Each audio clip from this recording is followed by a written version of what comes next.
नमस्कार दोस्तों, स्वागत है आपका अपने चैनल गुरुकुल में। तो दोस्तों, आज की इस सेशन में हम आपके लिए एसएससी जीडी 2023-24 के लिए मोस्ट इम्पोर्टेंट क्वेश्चन लेकर आए हैं दोस्तों। तो दोस्तों, हर बार की तरह हम अपना समय बर्बाद न करते हुए अपना पहला क्वेश्चन करते हैं। तो हमारा पहला क्वेश्चन आ गया दोस्तों यहाँ पर, भारत की सबसे चौड़ी नदी कौन सी है?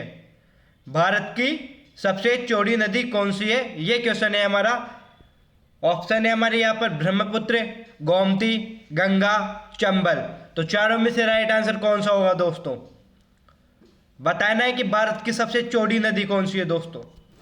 तो चौड़ी नदी की बात करें तो भारत की कौन सी है सबसे चौड़ी नदी? ब्रह्मपुत्र। कौन सी है? ब्रह्मपुत्र नदी भारत की सबसे चौड़ी नदी है दोस्तों। ध्यान में रखना, ए ऑप्शन बिल्कुल राइट हो जाएगा। सबसे लंबी नदी की बात करें तो सबसे लंबी नदी कौन सी है भारत की? तो भारत की सबसे लंबी है गंगा नदी। सबसे लंबी कौन सी है? गंगा नदी भारत की सबसे लंबी नदी है दोस्तों, ये भी ध्यान में रखना। चलो दोस्तों, अगला क्वेश्चन करते हैं हम। तो हमारा नेक्स्ट क्वेश्चन आ गया दोस्तों, बताना है कि स्वतंत्र भारत के प्रथम गवर्नर जनरल इनमें से कौन थे? तो कौन सा राइट आंसर होगा दोस्तों? जब भारत स्वतंत्र हो गया था तब भारत के प्रथम गवर्नर जनरल कौन थे? ऑप्शन हमारे यहाँ पर है Lord Canning, Lord Mountbatten, Lord Dufferin, Lord Lytton. तो कौन सा राइट आंसर होगा दोस्तों? बताना है कि स्वतंत्र भारत के प्रथम गवर्नर जनरल कौन थे। तो सभी जानते कौन थे दोस्तों? वो थे लॉर्ड माउंटबेटन। ऑप्शन बी बिल्कुल राइट हो जाएगा यहाँ पर। कौन सा राइट होगा? बी ऑप्शन बिल्कुल राइट हो जाएगा। स्वतंत्र भारत के प्रथम गवर्नर जनरल कौन थे? Lord Mountbatten. और आपको पूछे कि स्वतंत्र भारत के प्रथम भारतीय गवर्नर जनरल कौन थे? स्वतंत्र भारत के प्रथम भारतीय गवर्नर जनरल कौन थे? तो वो कौन थे? रामा गोपालाचारी। कौन थे? राम गोपालाचारी। ये भी ध्यान में रखना दोस्तों, पंडित रामा गोपालाचारी थे दोस्तों, ये भी ध्यान में रखना। स्वतंत्र भारत के प्रथम भारतीय गवर्नर जनरल। चलो दोस्तों, अगला क्वेश्चन करते हैं हम। आपको नेक्स्ट क्वेश्चन का उत्तर देना है। तो आपको बताना है कि सितार एवं तबला का आविष्कारक किसे माना जाता है? तो बताना है कौन सा राइट आंसर होगा इसमें। सितार और तबला का आविष्कारक किसे माना जाता है? यहाँ पर ऑप्शन दिए गए हैं हमें, स्वामी हरिदास को, बैजू बावरा को, तानसेन को, अमीर खुसरो को। तो कौन सा राइट आंसर होगा दोस्तों? सितार एवं तबला जो कि वाद्य यंत्र है दोस्तों, इसका आविष्कारक किसे माना जाता है? तो चारों में से राइट आंसर कौन सा होगा इसमें? तो किसे माना जाता है दोस्तों? अमीर खुसरो को माना जाता है। अमीर खुसरो को सितार एवं तबला का आविष्कारक माना जाता है। अमीर खुसरो किसके दरबार में रहते थे? अलाउद्दीन खिलजी के। किसके दरबार में? अलाउद्दीन खिलजी के दरबार में रहते थे दोस्तों। इनकी प्रसिद्ध रचना कौन सी है? खजाइनुल फतेह। खजाइनुल फतेह दोस्तों, ये भी ध्यान में रखना। अगला क्वेश्चन करते हैं हम। आपको बताना है कि भारतीय राष्ट्रीय कांग्रेस की प्रथम बैठक कब और कहां पर हुई थी? तो कौन सा राइट आंसर होगा दोस्तों? भारतीय राष्ट्रीय कांग्रेस की प्रथम बैठक कब और कहां पर हुई थी? यहाँ पर ऑप्शन दिए गए हमें, 1885 बॉम्बे में, 1884 कलकत्ता में, 1885 अहमदाबाद में, 1885 सतारा में। तो कौन सा राइट आंसर होगा दोस्तों? भारतीय राष्ट्रीय कांग्रेस की प्रथम बैठक कब और कहां पर हुई थी? तो कहां पर हुई थी दोस्तों? बॉम्बे में हुई थी। कब हुई थी? 1885 में, 1885 में। कब हुई थी? 1885 में बॉम्बे में हुई थी दोस्तों। ए ऑप्शन बिल्कुल राइट हो जाएगा इसमें आपका। चलो दोस्तों, अगला क्वेश्चन करते हैं। तो हमारा अगला क्वेश्चन आ गया दोस्तों कि कंप्यूटर के आविष्कारक कौन है? कंप्यूटर के आविष्कारक कौन है या कंप्यूटर के जनक कौन है? ऑप्शन हमारे है यहाँ पर von Neumann, Charles Babbage, J S. Kilby या इनमें से कोई नहीं। तो कौन सा राइट आंसर होगा दोस्तों? कंप्यूटर के आविष्कारक कौन है, ये क्वेश्चन है हमारा यहाँ पर। तो कौन है दोस्तों? तो चार्ल्स बेबेज। बी ऑप्शन बिल्कुल राइट हो जाएगा इसमें। कंप्यूटर के आविष्कारक कौन है? Charles Babbage. चलो दोस्तों, नेक्स्ट क्वेश्चन करते हैं हम। आपको नेक्स्ट क्वेश्चन को उत्तर देना है। अगला क्वेश्चन आ गया हमारा। आपको बताना है कि शिक्षा के अधिकार को मौलिक अधिकारों में किस संशोधन अधिनियम ने पेश किया था? तो कौन सा राइट आंसर होगा दोस्तों? शिक्षा के अधिकार को मौलिक अधिकारों में किस संशोधन अधिनियम ने पेश किया था? यहाँ पर ऑप्शन है हमारे दोस्तों, 69वां संशोधन अधिनियम, 42वां संशोधन अधिनियम, 44वां संशोधन अधिनियम, 86वां संशोधन अधिनियम। तो कौन सा राइट आंसर होगा इसमें? शिक्षा के अधिकार को किस संशोधन अधिनियम द्वारा पेश किया गया, ये क्वेश्चन है हमारा। तो किस में किया गया दोस्तों? डी ऑप्शन बिल्कुल राइट हो जाएगा, 86वां संविधान संशोधन अधिनियम। 86वां संशोधन अधिनियम द्वारा शिक्षा के अधिकार को पेश किया गया था। कब हुआ था दोस्तों? ये हुआ था 2002 को। कब हुआ था? 2002 ईस्वी को हुआ था 86वां संशोधन अधिनियम। चलो दोस्तों अगला क्वेश्चन करते हैं हम। आपको बताना है कि मेघालय को असम से अलग करके कब बनाया गया? मेघालय राज्य को असम से कब अलग किया गया दोस्तों, ये बताना है आपको।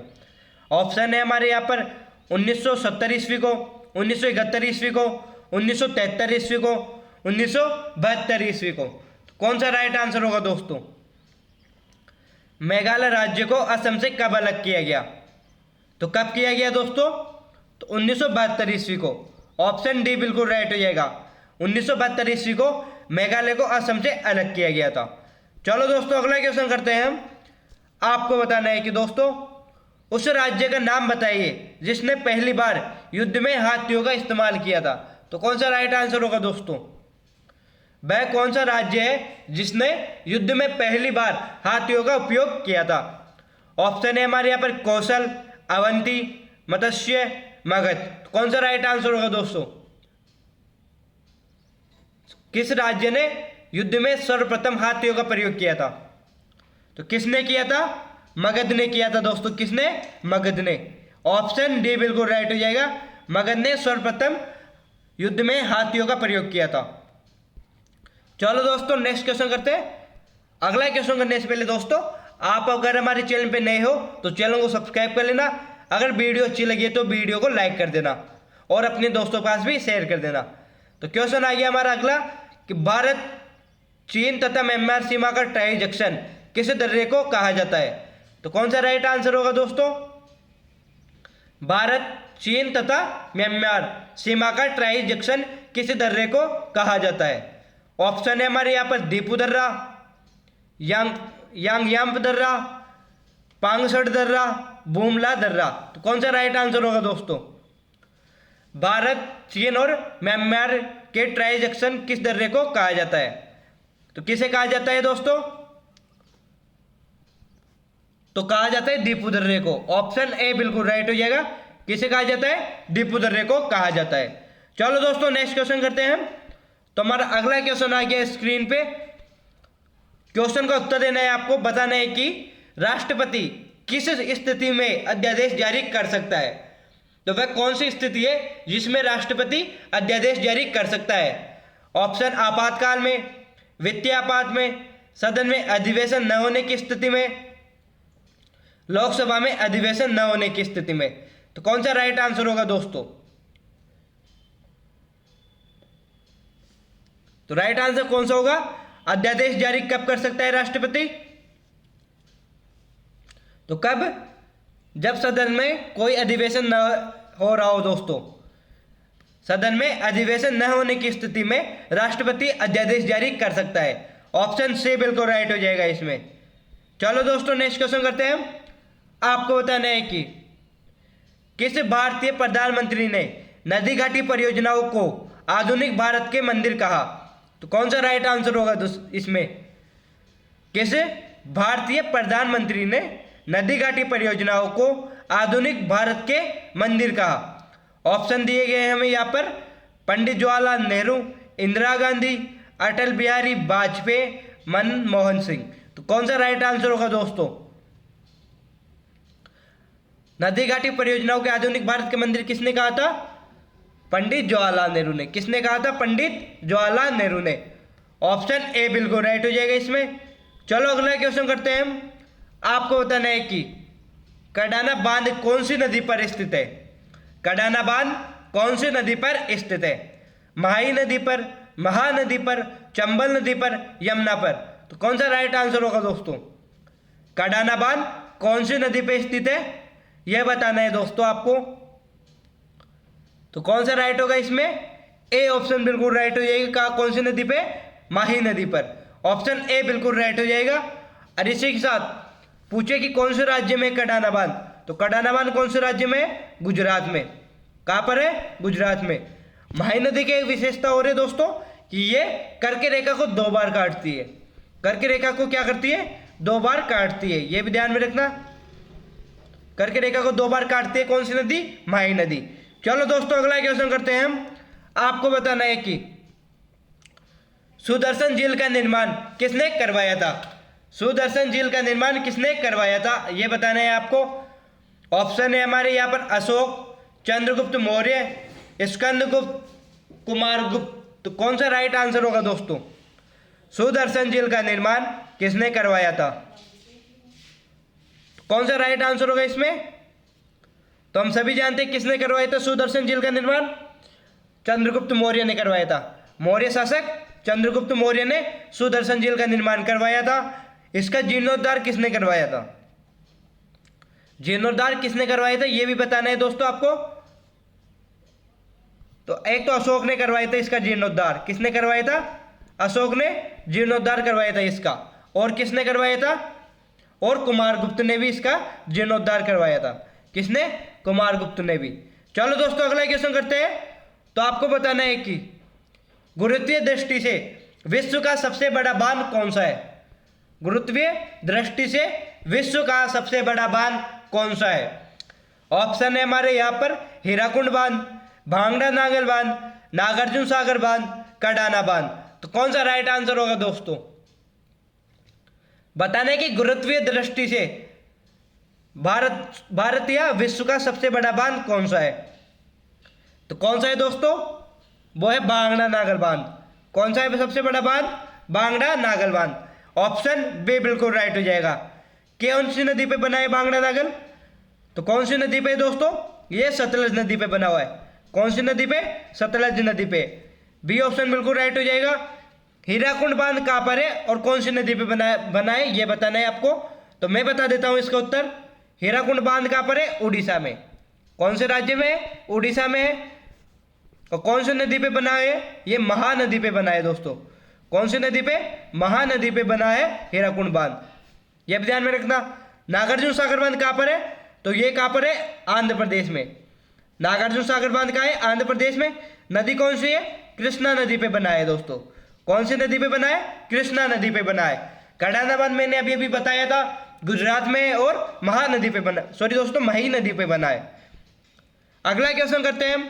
आपको बताना है कि कौन से राज्य में सर्वाधिक कपास का उत्पादन होता है?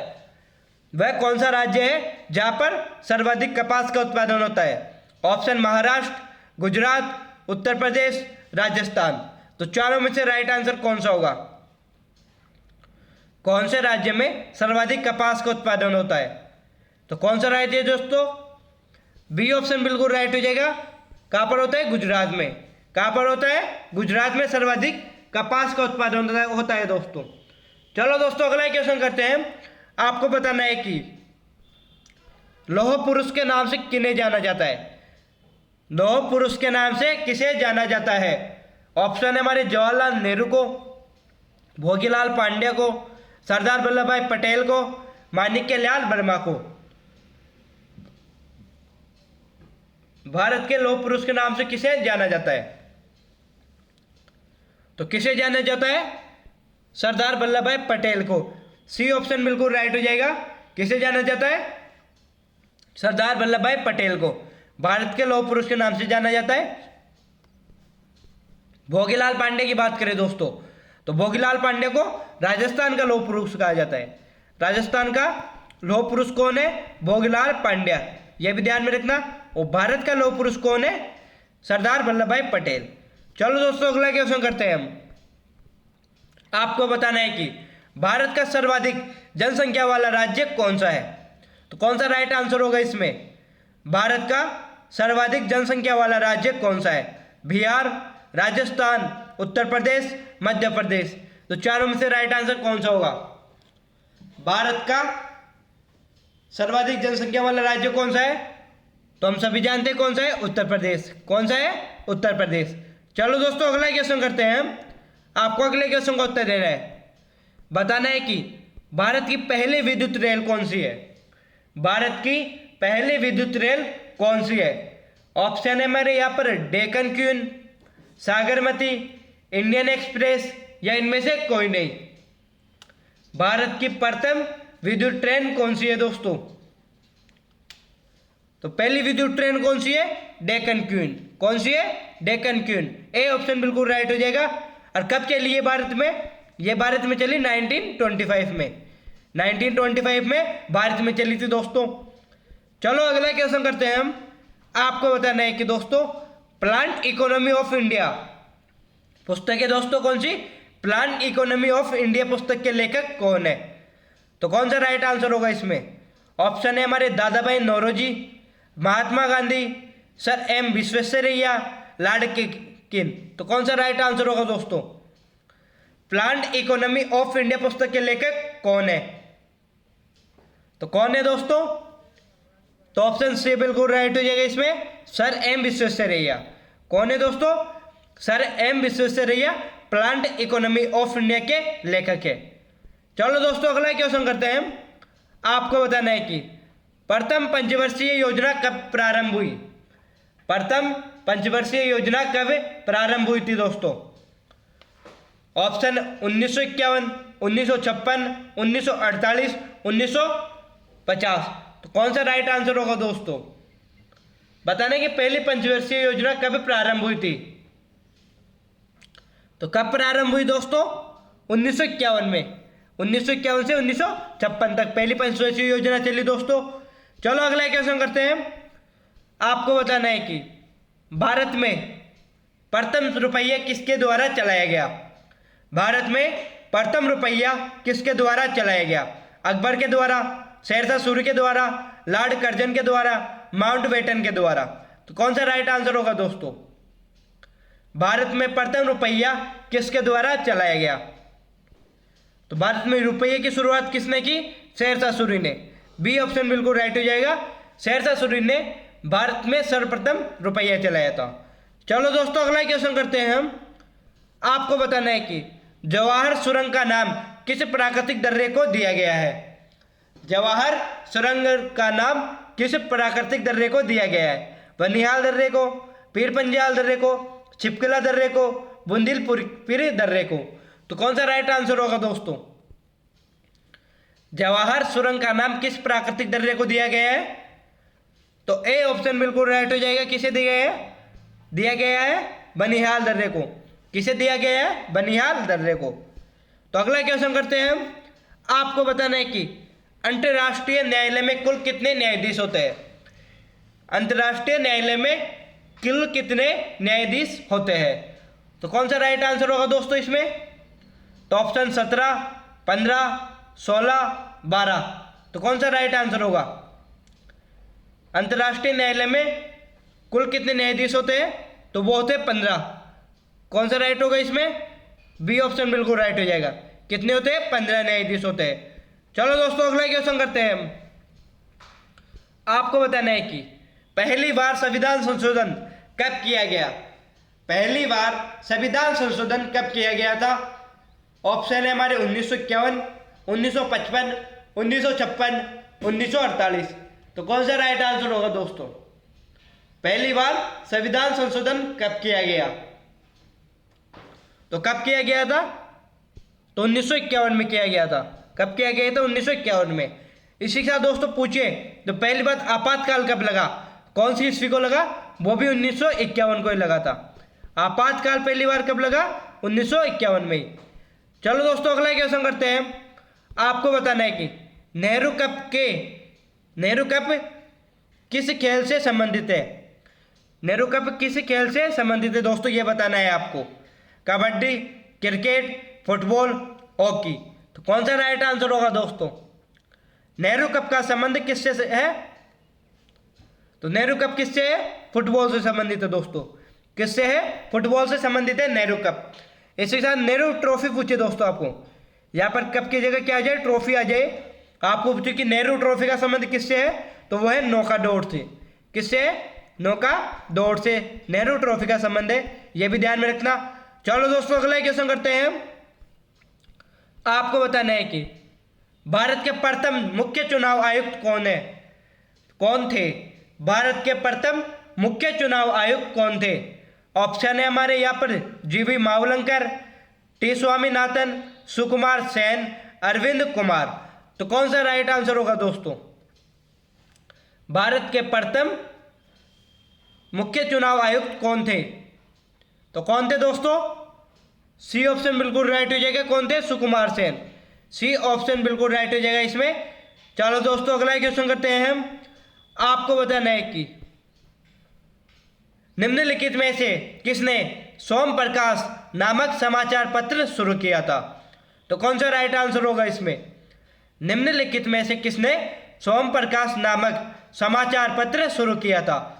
ऑप्शन है हमारे यहाँ पर दयानंद सरस्वती, राजा राम मोहन राय, ईश्वरचंद विद्यासागर, गोपाल कृष्ण गोखले। तो कौन सा राइट आंसर होगा इसमें? तो सोम प्रकाश समाचार पत्र किसने शुरू किया? ईश्वरचंद विद्यासागर ने। किसने किया था? ईश्वरचंद विद्यासागर ने सोम प्रकाश नामक समाचार पत्र का संपादन किया था दोस्तों। चलो दोस्तों अगला क्वेश्चन करते हैं हम। आपको बताना है कि मोटेन्यू चेम्सफोर्ड की रिपोर्ट किसका आधार बनी? तो कौन सा राइट आंसर होगा दोस्तों? मोटेन्यू चेम्सफोर्ड की रिपोर्ट किसका आधार बनी?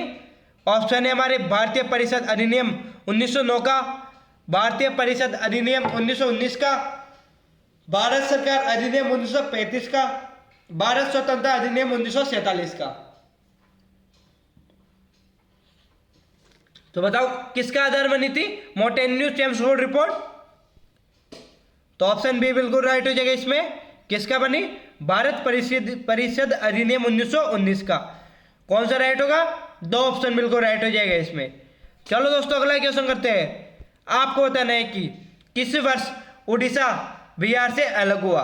तो कौन सा राइट आंसर होगा दोस्तों? किस वर्ष उड़ीसा बिहार से अलग हुआ? ऑप्शन है हमारे 1931 को, 1936 को, 1933 को, 1956 को। तो कौन सा राइट आंसर होगा दोस्तों? किस वर्ष उड़ीसा बिहार से अलग हुआ? तो बी ऑप्शन बिल्कुल राइट हो जाएगा। कब हुआ? 1936 को, 1936 को। चलो अगला क्वेश्चन करते हैं दोस्तों। आपको बताना है कि भारत का राष्ट्रीय ध्वज का डिजाइन किसने तैयार किया? भारत के राष्ट्रीय ध्वज का डिजाइन किसने तैयार किया? तो दोस्तों ऑप्शन है हमारे एनी बेसेंट, विजय लक्ष्मी पंडित, सरोजिनी नायडू, पिंगली वेंकैया। तो कौन सा राइट आंसर होगा दोस्तों? भारत के राष्ट्रीय ध्वज का डिजाइन किसने तैयार किया था? तो किसने तैयार किया दोस्तों?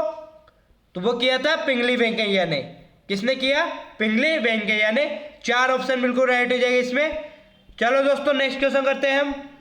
आपको बताना है कि भारतीय वायुसेना 2023 में अपना कौन सा स्थापना दिवस मनाया? भारतीय वायुसेना ने 2023 में अपना कौन सा स्थापना दिवस मनाया? ऑप्शन है हमारे 92, 91, 90, 93। तो कौन सा राइट आंसर होगा दोस्तों? तो भारतीय वायुसेना ने कौन सा स्थापना दिवस मनाया? दोस्तों इसका उत्तर आपको कमेंट में देना है। कमेंट में इसका उत्तर देना है दोस्तों आपको कि भारतीय वायुसेना ने हाल ही में 2023 में कौन सा स्थापना दिवस मनाया। चलो अगला क्वेश्चन करते हैं हम। आपको बताना है कि guilty man of India partition पुस्तक किसने लिखी? तो कौन सा राइट आंसर होगा दोस्तों? Option Jawaharlal Nehru, doctor Ram Manohar Lohia, Abdul Kalam Azad, Sarojini Naidu. तो कौन सा राइट आंसर होगा दोस्तों? Guilty man of India partition पुस्तक के लेखक कौन है? तो कौन है दोस्तों? डी ऑप्शन बिल्कुल राइट, सॉरी दोस्तों बी ऑप्शन बिल्कुल राइट हो जाएगा, डॉक्टर राम मनोहर लोहिया। ऑप्शन 2 बिल्कुल राइट हो जाएगा। किसने लिखी guilty man of India partition पुस्तक? डॉक्टर राम मनोहर लोहिया ने। चलो दोस्तों अगला क्वेश्चन करते हैं हम। आपको बताना है कि कंगारू किस देश का राष्ट्रीय पशु है? कंगारू किस देश का राष्ट्रीय पशु है? अमेरिका का, जापान का, तुर्की का, ऑस्ट्रेलिया का। तो कौन सा राइट आंसर होगा दोस्तों? कंगारू किस देश का राष्ट्रीय पशु है? तो किसका है? ऑस्ट्रेलिया का दोस्तों। ऑप्शन डी या 4 बिल्कुल राइट हो जाएगा इसमें। चलो दोस्तों अगला क्वेश्चन करते हैं हम। अगला क्वेश्चन करने से पहले दोस्तों, अगर आप हमारे चैनल पे नए हो तो चैनल को सब्सक्राइब कर लेना। अगर वीडियो अच्छी लगी है तो वीडियो को लाइक कर देना और अपने दोस्तों के पास भी शेयर कर देना। तो क्वेश्चन है हमारा, कारगिल विजय दिवस कब मनाया जाता है? कारगिल विजय दिवस कब मनाया जाता है? 28 मई को, 26 जुलाई को, 21 जुलाई को, 26 जून को। तो कौन सा राइट आंसर होगा दोस्तों? कारगिल विजय दिवस कब मनाया जाता है? तो कब मनाया जाता है दोस्तों? वो मनाया जाता है 26 जुलाई को। 26 जुलाई को कारगिल विजय दिवस मनाया जाता है दोस्तों। चलो दोस्तों, अगला क्वेश्चन करते हैं हम। आपको बताना है कि भारत में किस पंचवर्षीय योजना के अंतर्गत सिंचाई और कृषि को पहली प्राथमिकता दी गई? तो कौन सा राइट आंसर होगा? भारत में किस पंचवर्षीय योजना के अंतर्गत सिंचाई और कृषि को पहली प्राथमिकता दी गई? ऑप्शन है हमारे यहाँ पर चौथी पंचवर्षीय योजना, पहली पंचवर्षीय योजना, दूसरी पंचवर्षीय योजना, तीसरी पंचवर्षीय योजना के तहत। तो बताइए, कृषि और सिंचाई को पहली प्राथमिकता कौन सी पंचवर्षीय योजना के तहत दी गई? तो ए ऑप्शन बिल्कुल राइट हो जाएगा। कौन सी पंचवर्षीय योजना के तहत? पहली पंचवर्षीय योजना के तहत दी गई। कब थी पहली पंचवर्षीय योजना? 1951 से 56 तक। 1951 से 56 तक। चलो दोस्तों, अगला क्वेश्चन करते हैं हम। आपको बताना है कि अभिज्ञान शाकुंतलम के रचयिता कौन है? अभिज्ञान शाकुंतलम के रचयिता कौन है? भानभट्ट, भास्कराचार्य, कालिदास, तुलसीदास जी। तो कौन सा राइट आंसर होगा दोस्तों? पुस्तक है दोस्तों कौन सी? अभिज्ञान शाकुंतलम। उसके रचयिता कौन है दोस्तों? तो कौन है दोस्तों? वो है महाकवि कालिदास। कौन है? महाकवि कालिदास। सी ऑप्शन बिल्कुल राइट हो जाएगा इसमें। चलो दोस्तों, अगला क्वेश्चन, ऊर्जा का एसआई मात्रक क्या है? ऊर्जा का एसआई मात्रक क्या है दोस्तों? ऑप्शन किलोग्राम, जूल, वाट, जूल पर सेकेंड। तो कौन सा राइट आंसर होगा दोस्तों? ऊर्जा का एसआई मात्रक क्या है दोस्तों? तो क्या है दोस्तों ऊर्जा का एसआई मात्रक? वो है जूल। ऊर्जा का एसआई मात्रक क्या है? जूल। ध्यान में रखना। चलो दोस्तों, नेक्स्ट क्वेश्चन करते हैं। इसी कड़ी के साथ दोस्तों हमारा नेक्स्ट क्वेश्चन आ गया स्क्रीन पे। आपको बताना है कि विनिपेग झील किस देश में स्थित है? विनिपेग झील किस देश में स्थित है? कौन सा राइट आंसर होगा दोस्तों? बताइए कि विनिपेग झील किस देश में स्थित है? ऑप्शन है हमारे यहाँ पर भारत, कनाडा, जापान, ब्रिटेन। तो कौन सा राइट आंसर होगा दोस्तों?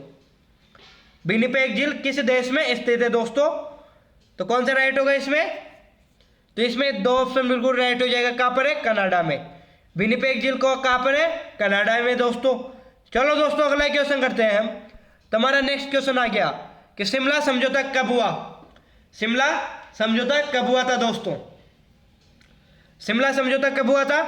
ऑप्शन 1949 को, 1964 को, 1972 को, 1976 को। तो बताओ कौन सा राइट आंसर होगा? शिमला समझौता कब हुआ था? तो कब हुआ था दोस्तों? वो हुआ था 1972 को।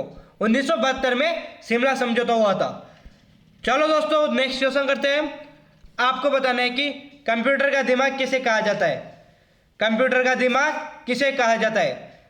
ऑप्शन है हमारे मेमोरी को, सीपीयू को, मॉनिटर को, कीबोर्ड को। तो कौन सा राइट आंसर होगा दोस्तों? कंप्यूटर का दिमाग किसे कहा जाता है? तो किसे कहा जाता है दोस्तों? बी ऑप्शन बिल्कुल राइट हो जाएगा। किसे कहा जाता है? सीपीयू को। कंप्यूटर का दिमाग किसे कहा जाता है? सीपीयू को। चलो दोस्तों, इसी के साथ आज का हमारा ये सेशन यहीं पर समाप्त होता है दोस्तों। तो आशा करूंगा आप सभी को हमारा ये सेशन अच्छा लगा होगा। अगर आपको हमारा ये सेशन अच्छा लगा है तो सेशन को लाइक करना, अपने दोस्तों के पास शेयर करना। अगर आप हमारे चैनल पे नए हो तो चैनल को सब्सक्राइब कर लेना और बेल आइकन को भी क्लिक कर लेना, ताकि आपको हमारी वीडियोज़ का नोटिफिकेशन तुरंत मिल सके। तो इसी के साथ दोस्तों, जय हिंद, जय भारत, जय श्री राम दोस्तों।